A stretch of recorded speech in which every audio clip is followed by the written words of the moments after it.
who created God? Many atheists, such as Richard Dawkins, have advanced what seems to be a valid objection to belief in God. They say that belief that this universe was designed by a creator because it is complex can equally be used as an argument against God too. After much thinking and rigorous discussion, some atheists have advanced what they believe to be an invincible argument. That is, that if the universe's complexity requires a designer, then surely God, who is more complex, must need something that designed him too. This argument is, however, flawed on several levels. No, I didn't mean that kind of flawed. I meant this kind of flawed. Let's take each flaw one by one. Firstly, the assumption of this argument is wrong. The universe does not require a designer simply because it is complex. The main reason the universe requires a designer is because before the Big Bang, the universe didn't exist. There was nothing. Zero. Zilch. Nada.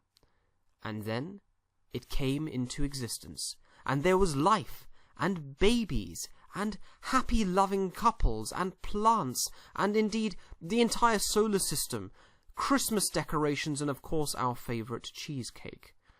Something came from nothing. And this process requires a designer. This process cannot happen by chance. Why is this? Simply put, this is because the definition of chance is the random selection of an outcome from a set of possibilities. When, however, there are no possibilities, because nothing yet exists, then how can there be a selection of them? Thus, the only possible origin of anything is design, not chance. Think of it like this. Random chance cannot create a car from parts that do not yet exist. Those parts have to exist first. You need an engine and an exhaust, tires and a body all separately before you put them together. On the other hand, how many car manufacturers do you need to produce a car that already exists? None. Similarly, because the universe didn't exist prior to the Big Bang, it requires a designer, because chance cannot choose from options that don't exist. As God has indeed always existed, God therefore doesn't need a designer. Is this claim that God has always existed and is, in other words, eternal, far-fetched?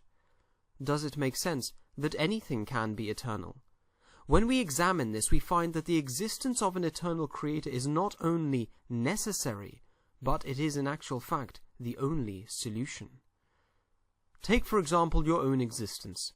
Many years ago, depending on how many grey hairs you have, you were a baby. There was you and your mum. Before you and your mum were your grandparents, who hopefully are still with us today. Before your grandparents, there were many, many generations of people, your ancestors. And before humans and animals, there was the planet. And before the planet and the solar system, there was the galaxy. Though scientists would have us believe it doesn't quite look like this, but rather a little more like this. The Milky Way galaxy. And what existed before the Milky Way galaxy?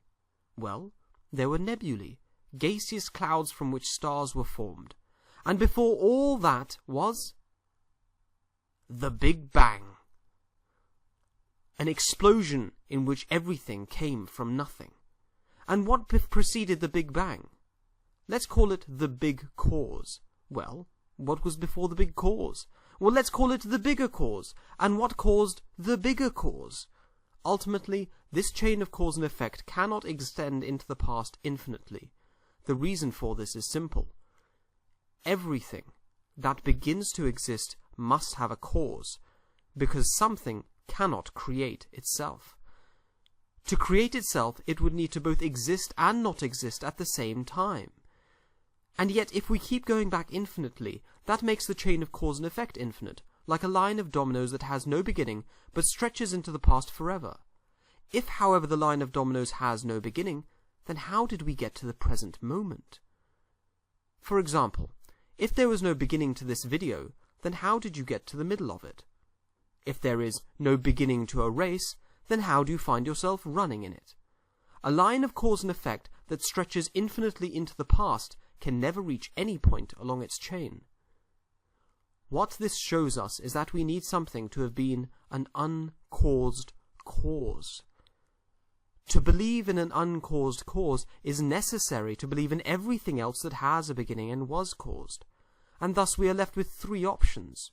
Firstly, believe in an uncaused cause. Secondly, believe that nothing, including yourself, has a beginning. And finally, disbelieve in everything that exists. I know which one makes the most sense to me. The only question that remains, therefore, is whether this uncaused cause is conscious or not. However, if you really want to know if the uncaused cause is conscious, there is a really easy way to find out. All you need to do is lift up your hands and pray. Ask the uncaused cause to communicate with you. If the uncaused cause created everything, then ask it if it calls itself God.